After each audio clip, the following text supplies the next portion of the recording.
SNL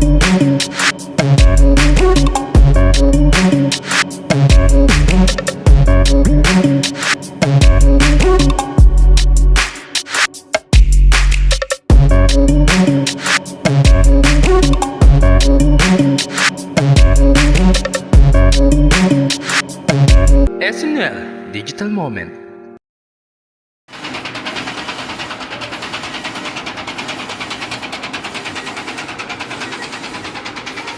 Maganda nga po mga kaprinting, no? So ngayon po bigyan ko kayo ng update about dun sa naranasan ko dito sa DTF Printing. Kung ano yung mga na-experience ko. Lalo na ako kasi bago lang rin po ako sa DTF Printing. So siguro mga 2 weeks na sa akin to, something ganun, no? So ngayon, nagra-running na kami. Medyo, although hindi pa kami, kung titignan nyo yung paikot, pakita mo sa kanila. Nagsiset up pa kami. Actually, may nag-ano pa ng electrical dito, no? Yan, ipakita mo. So, ayan, may nagawa pa. Hindi pa talaga totally kami, at hindi pa naman talaga kami fully operational dito. Pero, nagra-running na po kami. Anong naging advantage ko lang? Advantage ko lang po, since 4 na yung shop natin, no? Meron na kagad sa akin sariling customer. So, ibig sabihin, yung mga shop mismo natin, nagpo-provide na kagad ng trabaho. So, hindi pa man namin na-market ng todo, hindi pa ganong alam ng mga tao, yung mga shop po natin, na tie-ups natin, is nagpapagawa na sa atin. So, naka-experience na tayo ng running. So, magto 2 weeks na nating running, no? So, ano yung mga naranasan ko sa 2 weeks na pagtakbo natin? So, unang experience ko nung unang week, no, kasi nandun to sa kabilang shop. Doon to sa kabilang shop. At aircon yung kabilang shop. So, basta sinalpak namin doon at pinagana namin. So, ano na experience ko? Yung sa kabilang shop, dahil nga aircon siya, close na close, tapos nakaganto pa lang siya, wala pa akong vacuum, no? Hanggang ngayon, wala pang vacuum, no? Ang naranasan namin para kaming nasa ulap. Yan, totoo yun. Hindi dahil sa sobrang tuwa, kaya kami parang nasa ulap. Talagang literal po na para kaming nasa ulap. Kasi po, pagka po tumitigil po, nai-stack po dito sa heater, no? Pag gumistak sa kanya, nagiging mausok. So, nagiging mausok po. Yun po yung naranasan namin na para kaming nasa-suffocate doon. Sobra, sabi ko nga, hindi ko kaya halos yung Kung kinakaya ko yung solvent type na printer, pero pagdating po doon, grabe po yung usok talaga. Sobrang masakit po sa lalamunan, masakit sa masbook po talaga masyado. Yun po yung mga naranasan namin. Tapos, isip kami ng isip kung ano mga parang gagawin natin. So, ang ginagawa namin, ino-open namin yung pinaka-glass door para lumabas yung, pinapalabas namin yung usok. So, mahirap po yung unang-unang week naming pag-ooperate. So, nagiging trial and error kami kung ano yung mga pagkakamali namin, kung ano yung mga dapat namin i-improve. Hanggat sa ikinuha nga kagad namin dito ng another pwesto. Kumuha kami, itong bago itong pwesto natin na to, gagawin natin dedicated sa printing. So, pan-DTF printing, dito yung DTF machine natin. Lagay lang tayo dito ng isang heat press muna, tapos cutter platter. So, para dito na lang siya mag-print. So, nakatakas na tayo dun sa aircon na nakukulog. So, dito naman, bukas yung dalawa. So, pakita mo dito. Ayan, bukas yan. So, madaling makalabas yung Pero, isa pong naiisip ko is bubutasan ko to kasi may open space dito. Lalagyan ko po dito, meron na ako nabiling vacuum na rito. Yung parang katulad sa pagluluto. Parang ganun pong gagawin natin at patatagusin natin dito sa kabila yung pinakausok niya. Pero ngayon po, nawala na yung naranasan namin nung unang week na nararanasan namin. Bakit? Ang natutunan po namin dito, nangyayari lang po pala yung usok na ganon kapag natitenga po yung print dito sa heater. So, ganun po nangyayari. Pag natenga siya rito, yun po, ma-overcook siya at the same time, mag-uusok po siya. Doon po nagsisimula pala yung mga asbok na gano'n. Pero kung alam mo, 10 metro yung kasi nung dito na, at medyo lahat na ng shop namin, dito na namin binabato yung tuloy-tuloy na kami nag-printing. Kapag nagra-running kami, kahit maka 10 metro kami, maka 20 metro kami, o 30 metro, hindi namin nararanasan yung katulad nung nararanasan namin ng una na para kaming nasa ulap.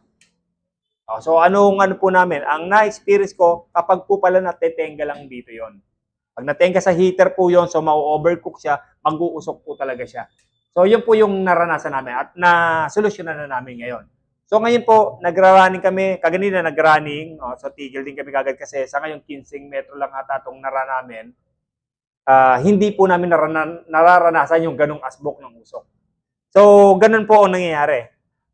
Simula po nung mga nakaraan, so kung mga pang-apat na araw na nasunod-sunod, no? Para kaming nag-ano na rin ngayon, para kami nagmi-minimum na ng 20 to 25 meter a day.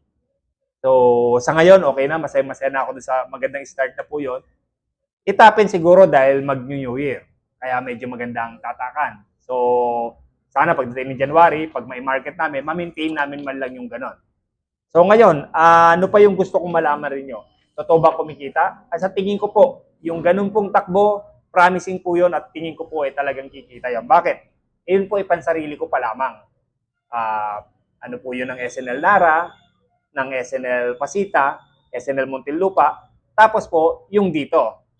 So yung mga nakakasilip, yun pa lang po. Tapos meron tayong tulong ng photo trick sa Nueva, meron po tayong ng DigiKids. So may mga tulungan po ng may mga jobber din tayo ng mga katuwang na nagpapalakas sa atin. So kung ganun po magiging takbo ng ating DTF, sa tingin ko po talagang promising po yung kanyang paglakas. Pagdating nito January, bagamat matapos na yung New Year, sa tingin ko ay talagang maganda po yung mana. At mabibit ko tingin ko yung target ko na at least 25 meter a day. Kasi napaka-iksi nun kung ganun lang po, no?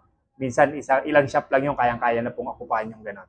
So kung kumikita, sa tingin ko po ay talaga pong maganda ang kita sa DTF printing. So ano lang masakit? Siyempre una masakit yung pagkapital sa DTF. Pero sulit naman sa tingin ko.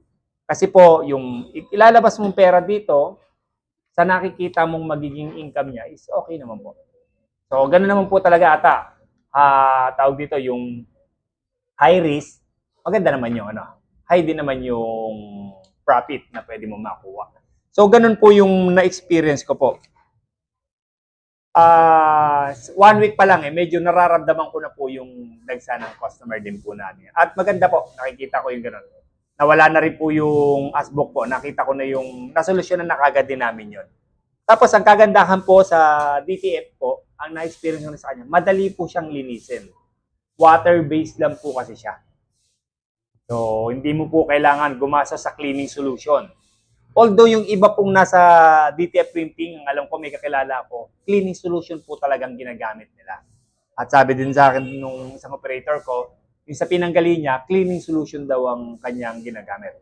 Pero ayon doon sa supplier ko, etong sa ng Sumjet, water-based lang naman po pala yun. Warm water or yung tawag dito, yung pagkaraniwang tubig, hindi malamig, hindi mainit, gano'n lang po. Kasi pag tinignan niyo po yung ink niya, pag inano niyo po sa ilalim ng talaga pong kusa pong nabaklas. So ano ibig sabihin? Madali po siyang pabugahin. Ano lang ang kalaban ng head niyo? Kapag ka po, kasi ito pong film niya is parang plastic, medyo matigas, matalas. Kapag ka po sumayad sa head, possible po na sugatin niya yung head niyo. Kaya po yun ang iiwasan natin. Pag sinugat niya kasi yung head niyo, talaga pong may mga mapapatay siyang nozzle. At yun yung magiging sakit na magpapalit ka ng head. So, masakit-sakit kasi ang head nito is DX11. Sa market po is supplier is nasa 13.5. Pero sa Lazada, makakakuha ka ng mga 11K. So, depende sa'yo sa tiwala mo kung saan ka kukuha. Pagdating naman po sa ink, sa Sumjet, ang ink nila is nasa 1.2. So, depende po yan kung sa range ng Doon po sa kinukunan ko ngayon is malaki po yung binaba. Hindi na rin kagad ako sa Sumjet kumuha ng ink. Pagdating po dito sa DTF. Pero pagdating sa EcoSolvent, sa Sumjet pa rin ako kumuha kasi napakaganda po ng kanilang ink. So, yun po yung So, tayo naman mga negosyante, hanap din kagad tayo ng kung saan tayo pwede makatipid o saan tayo makamura. Okay, ano pa yung mga problema? Na-encounter namin po yung white ink. Actually, nung una pa lang na pag-open namin, yun ang naging problema ko, yung pinadaanan ko na head sa white ink is sira. Nagkataon sira. Factory defect naman yun. Pinalitan naman kagad kahit tulad na sabi ko, pinalitan naman kagad ng supplier. Pero ang napansin ko sa white ink talaga is madali po magbara po talaga ang white ink. Kaya po kung papansinin niyo po yung kanya mga tangki po, may sarili po siyang mga shaker. So, continuous niyang hinahalo yun. Kaya yung white ink, yun ang talagang madalas na nagbabara. Pero madali naman siyang pabugahin. So, yun naman ang ano doon. Pag madalis naman siyang para, pero pagka pinagtinagaan natin na ano, napapabugan naman natin siya. So, yun po. Trial and error. Tapos, sa ngayon po, okay naman po, tuloy-tuloy na yung aming running, medyo nagawa namin ng solusyon. Ngayon, kung meron pa po kami hindi nabanggit sa mga matagal na yan sa DTF Printing, paki-comment naman po para at least kami naman po turuan nyo, since bago kami sa DTF Printing. Kung ano yung mga dapat namin iwasan at ano yung mga dapat namin gawin. Okay, so ganun lang po ang ginawa namin. Every morning, pagka ano po, nililinis namin po ng warm water yung ilalim. So, yun lang po muna. Sa susunod na ano, update ko kayo kung ano na po yung magiging kalalabasan nito. Kung kikita ba talaga tayo na malaki or malulugi tayo dito. Yun lang po muna sa susunod na kwento.